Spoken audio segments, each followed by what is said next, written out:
नमस्कार। दिन भर की बड़ी खबरों के विश्लेषण के कार्यक्रम सुनिए सच में आपका स्वागत है। मैं हूं मुकेश कुमार।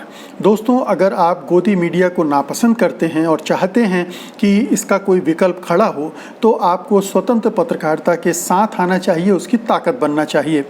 सत्य हिंदी की सदस्यता योजना इसी दिशा में एक बड़ा कदम है। इसमें आपका आर्थिक योगदान स्वतंत्र पत्रकारिता को मजबूती प्रदान करेगा। इसके लिए कृपया इस वीडियो के साथ दिए गए डिस्क्रिप्शन में जाइए, उसमें एक लिंक है, उसको क्लिक कीजिए और अपनी मर्जी के हिसाब से भुगतान कीजिए। तो आइए शुरू करते हैं अब आज की बड़ी खबरों के विश्लेषण का कार्यक्रम सुनिए सच। और सुनिए सच में सबसे पहले आज की खास खबरों पर एक नज़र। बीजेपी ने की सीबीआई जांच की मांग, कांग्रेस बोली चोर डरा हुआ है। वसुंधरा के करीबी विधायक मेघवाल ने किया गहलोत का बचाव। दिल्ली दंगों की जांच को लेकर पूर्व अधिकारियों ने राष्ट्रपति से लगाई गुहार। कर्नाटक सरकार ने 4 गुना कीमत पर खरीदे वेंटिलेटर, कांग्रेस ने कहा घोटाला। नेपाली का सिर मूड़ने के मामले में कई गिरफ्तार, राजदूत ने योगी से की बात। खास खबरों पर नजर डालने के बाद आइए अब सिलसिला शुरू करते हैं आज की बड़ी खबरों के विस्तार से विश्लेषण का। सबसे पहले आज की सबसे बड़ी खबर। भारतीय जनता पार्टी के प्रवक्ता संबित पात्रा ने ऑडियो क्लिप मामले में सीबीआई जांच की मांग की है, जिस पर कांग्रेस ने कहा है कि बीजेपी ने स्वीकार कर लिया है कि उसने सरकार को गिराने के लिए खरीद फरोख्त की। कांग्रेस प्रवक्ता पवन खेड़ा ने कहा, बीजेपी को आपत्ति अब केवल इस बात की है कि खरीदारी की बात को रिकॉर्ड क्यों किया गया। संबित पात्रा ने पूछा था कि क्या फ़ोन टैपिंग की गई। राजस्थान सरकार को इसका जवाब देना चाहिए। जब फ़ोन टैपिंग हुई है तो क्या ये संवेदनशील और कानूनी मामला नहीं बनता। इसी के साथ संबित पात्रा ने कहा था कि बीजेपी इस पूरे प्रकरण की सीबीआई जांच की मांग करती है। इस पर कांग्रेस ने बीजेपी पर पलटवार करते हुए कहा है कि ये भी स्पष्ट हो गया है कि चोर डरा हुआ है। चोर को पता है कि इस प्रकरण में कई बड़े नेता फंसने वाले हैं। उधर बहुजन समाज पार्टी की सुप्रीमो मायावती ने कांग्रेस पर भी निशाना साधा है। मायावती ने कहा है कि राजस्थान में राष्ट्रपति शासन लगा देना चाहिए। उन्होंने ट्वीट करके कहा है कि मुख्यमंत्री गहलोत ने पहले दल बदल कानून का खुला उल्लंघन किया और बीएसपी के साथ लगातार दूसरी बार दगाबाजी करके पार्टी के विधायकों को कांग्रेस में शामिल कराया और अब जग जाहिर तौर पर फ़ोन टैप कराकर उन्होंने एक और गैर कानूनी व असंवैधानिक काम किया है। 3 चीज़ें हैं। एक तो बीजेपी जो सीबीआई जांच की मांग कर रही है। हम सब जानते हैं कि सीबीआई पिंजरे में बंद एक तोता है जो सरकार की बात को रिपीट करता है, बार बार रटता है। तो अगर सीबीआई जांच हो जाए तो जो कुछ भी मामला है उसको सीबीआई उस पर लीपापोती कर देगी और बल्कि उल्टा केस बना देगी कांग्रेसियों पर, कांग्रेस सरकार पर। तो सीबीआई को यहाँ लाने का मतलब बीजेपी का ये है कि उसके इस्तेमाल से मामले को रफा दफा किया जाए और उल्टा कांग्रेस को फंसा दिया जाए। तो सीबीआई जांच की मांग कोई भी राज्य सरकार स्वीकार नहीं करेगी।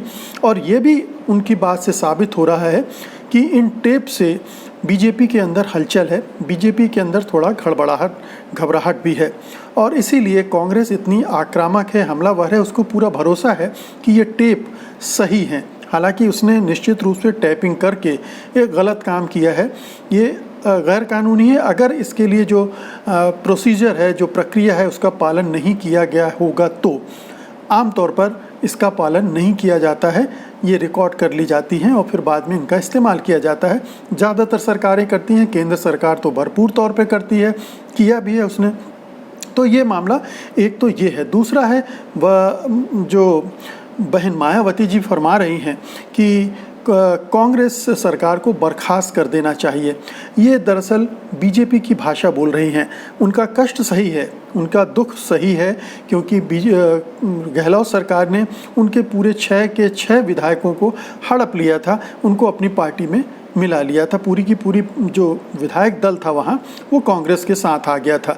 तो उनको उसकी कसक है और निश्चित रूप से होनी भी चाहिए। इस तरह से पार्टी अगर कोई दूसरी पार्टी एक पूरी पार्टी को हड़प जाए तो निश्चित रूप से कष्ट होगा। तो वो बहन मायावती का वो कष्ट समझ में आ रहा है। लेकिन जो भाषा बोल रही हैं वो दरअसल बीजेपी समर्थक भाषा है, जिसमें वो राज्य सरकार को बर्खास्त करने की बात कर रही हैं, जबकि ऐसा कुछ भी वहाँ कोई कॉन्स्टिट्यूशनल मशीनरी धराशायी नहीं हुई है। हम सब जानते हैं कि एक सरकार है जो बहुमत का दावा कर रही है, अगर विधानसभा के फ्लोर पर वो बहुमत साबित न कर पाए तब ये मांग करना जायज़ है, और इसके लिए वो गहलोत सरकार तैयार भी है। और वो अभी तो ये पूरी एक प्रोसेस है हाई कोर्ट वगैरह की। तो बहन मायावती पहले भी बीजेपी के अनुकूल बयान देती रही हैं, उत्तर प्रदेश के संदर्भ में भी हमने देखा। तो उनकी एक भूमिका संदेहास्पद अब हो चुकी है कि वो बीजेपी के साथ खड़ी हैं, दिखने की ये कोशिश दिखाने की करती हैं कि वो इंडिपेंडेंट हैं, लेकिन उनकी भूमिका अब बीजेपी परस्त की हो गई है। अगली खबर का रुख करेंगे। राजस्थान की पूर्व मुख्यमंत्री वसुंधरा राजे के करीबी विधायक कैलाश मेघवाल ने गहलोत सरकार का बचाव किया है। उन्होंने कहा कि चुनी हुई सरकार को खरीद फरोख्त करके गिराने की साजिश बिल्कुल गलत है। बीजेपी चाल चरित्र और नैतिकता वाली पार्टी है, ऐसे में हॉर्स ट्रेडिंग के जरिए सरकार गिराने की साजिश हो रही है, जिसे मैं सही नहीं मानता हूं। बीजेपी के वरिष्ठ नेता ने कहा कि सत्ताधारी पार्टियों ने विपक्षी पार्टियों से मिलकर सरकार गिराने का षड्यंत्र जो आज वो कर रहे हैं, ऐसा कभी नहीं हुआ। इसके बाद ये कयास तेज हो गए हैं कि वसुंधरा राजे कहीं ये तो नहीं चाहती कि सरकार गिरे ना, गहलोत सरकार बनी रहे। हालांकि वसुंधरा राजे ने इस पूरे मामले में आज पहली बार चुप्पी तोड़ी है। उन्होंने कहा कि कांग्रेस अपने घर की लड़ाई में बीजेपी को न घसीटे। राजे ने ट्विटर पर बयान जारी करके कहा कि ये बहुत दुर्भाग्यपूर्ण है कि राजस्थान की जनता को कांग्रेस की अंदरूनी कलह की कीमत चुकानी पड़ रही है। बता दें कि वसुंधरा राजे इस मामले पर शुरुआत से ही खामोश रही। पहली बार उनका बयान आया जब इतना घनघोर संकट राज्य में चल रहा हो और वो पूर्व मुख्यमंत्री हों, बीजेपी की सबसे कद्दावर नेता हैं राज्य की, तब अभी तक खामोश थी। जब बार बार उनको लेकर सवाल उठने लगे तब वो उन्होंने चुप्पी तोड़ी है। इसीलिए उनकी चुप्पी से ही कयास लगाया जा रहा था कि आखिरकार मामला क्या है। हाल में एनडीए में सहयोगी पार्टी आरएलपी के अध्यक्ष हनुमान बेनीवाल ने कहा था कि वसुंधरा राजे कांग्रेस में अपने करीबी विधायकों को गहलोत सरकार को सपोर्ट करने के लिए कह रही हैं, जिससे उन पर संदेह गहरा गए हैं। तो वसुंधरा राजे को लेकर एक संदेह का वातावरण बन गया था, क्योंकि वो तो कतई नहीं चाहेंगे कि जो सचिन पायलट हैं वो बीजेपी में आए, सरकार गिरे और वो मुख्यमंत्री बने, क्योंकि मुख्यमंत्री पद की दावेदार वो हैं। अगर कोई और मुख्यमंत्री बनता है तो उनकी राजनीति ठप पड़ जाएगी, वो कहीं की नहीं रहेंगी। तो ये उनकी वो वेट एंड वॉच में भी थी। और जो ये खबरें आ रही थी कि कुछ विधायकों को उन्होंने फ़ोन करके बाकायदा कहा है कि सचिन पायलट का समर्थन नहीं करना है। इससे बहुत सारे या 2-4 विधायक भी शायद रुक गए होंगे, जो सचिन पायलट के साथ जाने की तैयारी कर रहे होंगे, मन बना रहे होंगे। तो वसुंधरा राजे की इस भूमिका को लेकर एक संदेह बना हुआ है। दूसरी तरफ जो मेघवाल साहब का बयान आया है वो काफ़ी महत्वपूर्ण है, क्योंकि वो बीजेपी के वरिष्ठ नेता हैं, मंत्री रह चुके हैं, विधानसभा अध्यक्ष रह चुके हैं, वसुंधरा राजे के खास माने जाते हैं। तो वो गहलोत सरकार के एक तरह से पक्ष में बातें कर रहे हैं। अगर वो खरीद फरोख्त का विरोध कर रहे हैं तो इनडायरेक्टली बीजेपी के हाई कमान पर भी निशाना साध रहे हैं। तो इससे ये माहौल बनता है कि बीजेपी के अंदर जिस तरह की राजनीति चल रही, जिसमें वसुंधरा गुट जो है वो दूसरे तरह से इस पूरे घटनाक्रम को देख रहा है और उसको दूसरे तरह से दूसरी दिशा में ले जाना चाहता है, जबकि जो हाई कमान है, मोदी शाह एंड कंपनी है, वो उसको दूसरे तरह से अंजाम देना चाहता है। सचिन पायलट का इस्तेमाल करके गहलोत सरकार को गिराकर एक नई सरकार बनाकर सचिन पायलट को मुख्यमंत्री पद देकर वो अपना बीजेपी का फिर से वहाँ राज कायम करना चाहते हैं। तो ये दो धाराएं हैं और जाहिर है कि वसुंधरा राजे की चूँकि पकड़ राजस्थान में विधायक दल में भी ज़्यादा है, इसलिए बीजेपी के अंदर की जो राजनीति है वो भी बड़ी दिलचस्प हो गई है। और अब आज की तीसरी बड़ी खबर लेते हैं। 72 पूर्व अधिकारियों, राजदूतों, वरिष्ठ पुलिस अधिकारियों, सामाजिक कार्यकर्ताओं और शिक्षाविदों ने राष्ट्रपति को पत्र लिखकर दिल्ली में हुई सांप्रदायिक हिंसा की जांच के लिए जांच आयोग गठित करने की मांग की है। पत्र में हिंसा में पुलिस की मिलीभगत के आरोपों को रेखांकित करते हुए किसी सिटिंग या रिटायर्ड जज को नियुक्त करके कमीशन ऑफ इंक्वायरी एक्ट 1952 के तहत विश्वसनीय और निष्पक्ष जांच की मांग की गई है। 23 से 26 फरवरी 2020 के बीच में उत्तर पूर्वी दिल्ली में हुई सांप्रदायिक हिंसा के दौरान 53 लोगों की मौत हो गई थी, ये आप जानते हैं। जिसके बाद दिल्ली पुलिस ने इस मामले की जांच करने के लिए अपने अधिकारियों के नेतृत्व में 3 विशेष जांच दलों का गठन किया है। इसके अलावा दिल्ली पुलिस स्पेशल सेल भी दिल्ली दंगों के पीछे साजिश की तथाकथित साजिश की जांच कर रही है। लेकिन इन अधिकारियों ने लिखे पत्र में आरोप लगाया कि दिल्ली पुलिस ने जानबूझकर हिंसा को नहीं रोका और कुछ स्थानों पर पुलिस की मिलीभगत भी रही। पत्र में साफ कहा गया है कि पुलिस की जांच पर से भरोसा उठ गया है, उस पर भरोसा नहीं किया जा सकता और ऐसा लग रहा है कि वो जांच में खुद को ही बचा रही है। बता दें कि इससे पहले दिल्ली अल्पसंख्यक आयोग ने भी पुलिस की जांच पर सवाल उठाए थे और कहा था कि दंगों के दौरान पुलिस पूरी तरह निष्क्रिय थी और उसकी जांच पक्षपातपूर्ण थी। पैनल ने दिल्ली सरकार को सौंपी अपनी रिपोर्ट में कहा है कि दंगों के 4 महीने बाद भी दंगा पीड़ितों को सही ढंग से पुनर्वास नहीं हुआ है। पैनल ने यह भी कहा था कि दंगों में पुलिस की सहभागिता थी, वो शामिल थी। तो बहुत सारी रिपोर्ट्स आ चुकी हैं और बहुत सारी बार जो सामाजिक कार्यकर्ता हैं, जानी मानी हस्तियां हैं, वो इस तरह के हस्ताक्षर अभियान चला चुकी हैं, स्वतंत्र जांच की मांग कर चुकी हैं। पुलिस की जो भूमिका अभी तक चल रही है उसको लेकर सवाल उठा चुकी हैं। बहुत सारी जानकारियां मांगी गई हैं जो पुलिस नहीं दे रही है, उसके बारे में प्रश्न उठ रहे हैं। माइनॉरिटी कमीशन की रिपोर्ट भी आ गई है और सबसे जो माहौल बन रहा है उससे स्पष्ट लग रहा है कि दिल्ली पुलिस की भूमिका लगातार गलत रही है, चाहे वो दंगों के पहले की रही हो या दंगों के दौरान या दंगों के दौर के बाद जो जांच का दौर चल रहा है उसमें जिस तरह से जांच चल रही है उसको लेकर गंभीर प्रश्न उठ रहे हैं। अब जाहिर है कि कहीं कोई सुनवाई हो नहीं रही है क्योंकि कोर्ट भी कोई अनुकूल ढंग से काम नहीं कर रहा है। वो भी बहुत सारे जिन लोगों को ज़बरदस्ती फंसाया गया है झूठे आरोपों में, उनको भी ज़मानत तक नहीं दे रहा है। तो ऐसी सूरत में इतने सारे अधिकारियों ने मिलकर राष्ट्रपति से गुहार लगाई है, लेकिन क्या राष्ट्रपति सुनेंगे? ऐसा लगता है कि इस देश का राष्ट्रपति अब सुनने, देखने और बोलने की क्षमता खो बैठा है। वो कुछ भी नहीं देख रहा है, कुछ भी बोल नहीं रहा है, कुछ भी सुन नहीं रहा है। तो ये गुहार भी कहीं ऐसा ना हो कि नक्कार खाने में तूती की आवाज़ बन जाए, क्योंकि राष्ट्रपति हम जानते हैं कि एक स्टैम्प मुहर की तरह काम कर रहे हैं।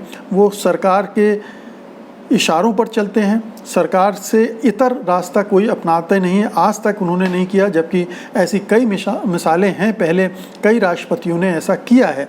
तो ये राष्ट्रपति उस किस्म के नहीं है, ये तो स्टेब्लिश हो चुका है। तो उनसे एक दरख्वास्त करना, एक गुजारिश करना एक बात है, लेकिन उनसे उम्मीद करना शायद रेगिस्तान में पानी ढूंढना है।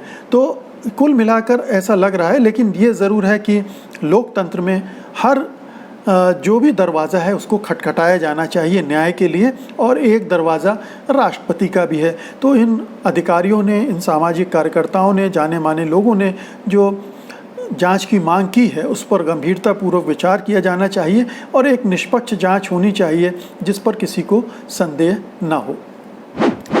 आज की चौथी खबर लेते हैं।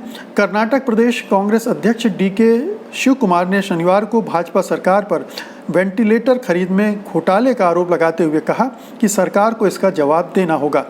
उन्होंने कहा कि बीएस येदियुरप्पा की अगुवाई वाली भाजपा सरकार का भ्रष्टाचार इस वेंटिलेटर खरीद घोटाले में उजागर हो गया है। शिव कुमार ने ट्वीट करके कहा कि जो वेंटिलेटर तमिलनाडु सरकार ने 4.78 लाख रुपए में खरीदा है, 4,78,000 में खरीदा है, वो कर्नाटक सरकार ने 18,20,000 रुपए में खरीदा है, उसकी दर से खरीदा। यानी एक जो वेंटिलेटर है तमिलनाडु में 4,78,000 का खरीदा गया और वही वेंटिलेटर कर्नाटक सरकार ने 18,20,000 रुपए में खरीदा है। ट्वीट में उन्होंने मीडिया में आई एक खबर का हवाला दिया है। बता दें कि कर्नाटक में कोरोना की रफ्तार कम होने का नाम नहीं ले रही है। शुक्रवार को 3,693 नए लोगों में कोरोना संक्रमण की पुष्टि हुई है। इनमें से 2,208 मामले केवल बेंगलुरु में सामने आए हैं। राज्य में शुक्रवार को कुल 115 लोगों की मौत हो गई, इनमें से 75 की मौत बेंगलुरु में हुई है। और इस दौरान वेंटिलेटर की खरीद में घोटाला होने की बात कान खड़ी करती है। बता दें कि इससे पहले गुजरात में भी वेंटिलेटर को लेकर घपला सामने आ चुका है, जहां सस्ते धमन वेंटिलेटर के नाम पर खराब गुणवत्ता के वेंटिलेटर खरीदे गए थे। बल्कि वो तो वेंटिलेटर ही नहीं थे, वो झूठे वेंटिलेटर थे, फर्जी वेंटिलेटर थे। तो आप देख रहे हैं कि बीजेपी की सरकारें किस तरह से आपदा में अवसर ढूंढ रही हैं। पहले हमने गुजरात में देखा, ये गुजरात में इसी तरह से घटिया वेंटिलेटर खरीदे गए। दूसरा हम अब देख रहे हैं कर्नाटक में इस तरह से हो रहा है। तीसरा, आपको याद होगा कि पीएम केयर्स फंड से भी जो वेंटिलेटर खरीदने की बात की गई थी, उसमें भी यही दिक्कत आई थी कि वो 50,000 के ऑर्डर दिए गए थे और ख़रीदे कुल 6,000 गए थे। और उस पर भी जो सरकार की जो बॉडी है जो उन वेंटिलेटर की क्वालिटी चेक करती है, उसने पाया था कि वो अप टू द मार्क नहीं है, वो सही ढंग से नहीं बने हैं। तो ये बहुत स्पष्ट हो गया है कि इस संकट काल में भी हमारी सरकारें, हमारे अधिकारी कैसे अवसर ढूंढ रहे हैं, भ्रष्टाचार के, करप्शन कर रहे हैं। इस मामले की भी जांच होनी चाहिए। सरकार का बयान अभी तक नहीं आया इस मामले में। हमको उसका इंतज़ार है कि सरकार क्या कहती है कि ये वेंटिलेटर इन कीमतों पर क्यों खरीदे गए। ये कोई बहुत सुपर स्पेशल वेंटिलेटर हैं जिनको 3-4 गुने ज़्यादा दाम देकर ख़रीदना ज़रूरी था, या फिर इसमें कमीशन खोरी हुई है। तो हमें उसका इंतज़ार है। और अब आज की अंतिम खबर लेते हैं। वाराणसी में नेपाली युवक का सिर मुड़ाकर उस पर जय श्री राम लिखने और नारे लगवाने के आरोप में पुलिस ने 4 लोगों को गिरफ्तार किया है। इस मामले में 5 लोगों के खिलाफ वाराणसी के बेलूपुर थाने में FIR दर्ज की गई हैं। बता दें कि वाराणसी में रहने वाले एक नेपाली नागरिक का कुछ लोगों ने वाराणसी में गंगा के किनारे बुधवार को जबरन मुंडन कर दिया। यही नहीं, नेपाली युवक के सिर पर जय श्री राम लिख दिया गया और युवक से नेपाली प्रधानमंत्री के मुर्दाबाद जैसे नारे लगवाए गए। इस दौरान युवक का वीडियो बनाया गया। उस समय आसपास खड़े लोग, दूसरे लोग भी जो थे, वो नारे लगा रहे थे। बाद में विश्व हिंदू सेना नाम के एक संगठन ने सोशल मीडिया पर ये वीडियो जारी करते हुए कथित तौर पर नेपाल के प्रधानमंत्री KP शर्मा ओली को उनके अयोध्या के नेपाल में स्थित होने संबंधी बयान पर चेतावनी भी दी। साथ ही बनारस में रह रहे नेपाली नागरिकों को भी ये चेतावनी दी कि यदि नेपाल के PM लगातार ऐसे बयान देंगे तो इसका परिणाम उन्हें भुगतना पड़ेगा। विश्व हिंदू सेना ने सोशल मीडिया पर एक तस्वीर जारी की जिसमें पशुपतिनाथ जी मंदिर के प्रांगण में पोस्टर चिपका दिख रहा है। इस पोस्टर में ये लिखा था कि नेपाल के PM ओली भगवान श्री राम के बारे में दिया गया अपना बयान वापस ले लें, वरना नेपाली नागरिकों को परिणाम भुगतना होगा। जिसके बाद कहा जा रहा है कि नेपाल के राजदूत नीलांबर आचार्य ने उत्तर प्रदेश के मुख्यमंत्री योगी आदित्यनाथ से बात की है। फिर मुख्यमंत्री ने घटना के लिए जिम्मेदार लोगों के खिलाफ कड़ी कार्रवाई करने की बात भी कही है। तो ये उत्तर प्रदेश में जो अराजकता है, उत्तर प्रदेश में जो घृणा और हिंसा का माहौल पिछले 3 सालों में बना है, उसकी एक वानगी है कि कैसे एक गैंग, एक गिरोह इकट्ठा होता है और एक बेकसूर नेपाली नागरिक को निशाना बनाता है, उसको अपमानित करता है, उसके सिर मुड़वा देता है और उस पर जय श्री राम लिख देता है। तो ये बता रहा है कि उत्तर प्रदेश में जो सांप्रदायिक अभियान चल रहा है सत्तारूढ़ दल के द्वारा और उसके संगठनों के द्वारा, और इस तरह के जो हिंदुत्व के नाम पर जो संगठन बने हुए हैं उनके द्वारा, वो किस हद तक जा रहे हैं। अब नेपाल के प्रधानमंत्री ने कुछ बोला है, उसका बदला क्या वो जो हिंदुस्तान में रह रहे नेपाली नागरिक हैं उनसे लिया जाएगा? तो ये क्या, किस मानसिकता का द्योतक है? अगर कोई दूसरे देश में कोई अत्याचार करता है तो क्या हम उसका बदला यहाँ लेंगे, या यहाँ अगर किसी दूसरे संप्रदाय के साथ हिंदू जाति करते हैं तो क्या ये ठीक होगा कि कोई दूसरे देश में उसका बदला लिए? तो ये एक जो प्रतिशोध वाली मानसिकता है और जो कहना चाहिए कि नफ़रत और हिंसा से सरोबार मोर मानसिकता है, जाहिर है कि ये उसका प्रदर्शन है और ये सरकार उसको रोक नहीं रही है। जिस तरह से अंकुश लगाना चाहिए वो कर नहीं रही, बल्कि उसको उकसावा दे रही है, बढ़ावा दे रही है। तो इससे पूरे राज्य का माहौल, बल्कि पूरे देश का माहौल ख़राब हो रहा है, क्योंकि ये जो कुछ यूपी में हो रहा है वो दूसरे प्रदेशों में भी जाता है, वहाँ भी इस तरह के तत्व हैं और वो इस तरह की घटनाओं को अंजाम देते हैं, दे सकते हैं। जहाँ तक अयोध्या के नेपाल में होने की बात है, दावा है, उनको दावा करने दीजिए, आपको क्यों परेशानी हो रही है? ऐसे कई और देश भी दावा करते हैं। तो ये ये भी अच्छी बात मानी जानी चाहिए। हिंदू धर्मावलंबियों को मानना चाहिए कि राम को मानने वाले और राम को अपने यहाँ जन्म स्थान के का दावा करने वाले लोग बहुत सारे लोग हैं। इसका मतलब है कि उनका प्रभाव बहुत बड़ा है, बहुत बड़े दूर दूर तक उनके मानने वाले हैं, मान्यता रखने वाले हैं। तो इसको लेकर इस तरह की संकुचित मानसिकता का प्रदर्शन करना बहुत ही घटिया बात कही जाएगी। और अब बुलेटिन के अंत में हम कोरोना से संबंधित जानकारियां देते हैं। तो सबसे पहले आपको बता दें कि ये पहली बार हुआ है दुनिया में कि 100 घंटे में 10 लाख कोरोना संक्रमण के मामले पाए गए हैं।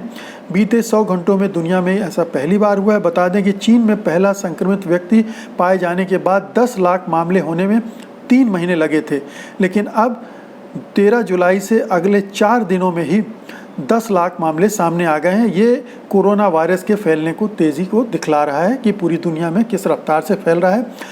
भारत में 3 कंपनियों ने इंसानों पर वैक्सीन का ट्रायल शुरू कर दिया। ये बड़ी अच्छी खबर है। कई और जगह ट्रायल हो रहे हैं, लेकिन अगर हमारे हिंदुस्तान के लोग अगर वैक्सीन बना लेते हैं तो ये बहुत ही कहना चाहिए कि सुनहरी उपलब्धि होगी, गौरवपूर्ण उपलब्धि होगी। बीते 24 घंटों में करीब 35,000 मामले देश भर में सामने आए हैं कोरोना संक्रमण के, जो कि एक नया रिकॉर्ड है। दुनिया में संक्रमितों का आंकड़ा अब 1,41,00,000 से अधिक हो गया है। तो दोस्तों, ये थी आज की सब तमाम बड़ी खबरें और उनका विश्लेषण। उम्मीद है कि आपको अच्छा लगा होगा और आप इस वीडियो को लाइक करेंगे, इसको शेयर करेंगे, सत्यहिंदी.com को सब्सक्राइब करेंगे। अब मुझे अनुमति दीजिए, मैं सोमवार को फिर हाजिर होऊंगा दिन भर की बड़ी खबरें लेकर, उनके विश्लेषण के मकसद से। आप भी उम्मीद है कि साथ होंगे हमारे। तब तक के लिए मुझे अनुमति दीजिए। नमस्कार। सत्य हिंदी के और वीडियोस को देखने के लिए हमारे YouTube चैनल को सब्सक्राइब करें और सीधे नोटिफिकेशन पाने के लिए बेल आइकन दबाएं।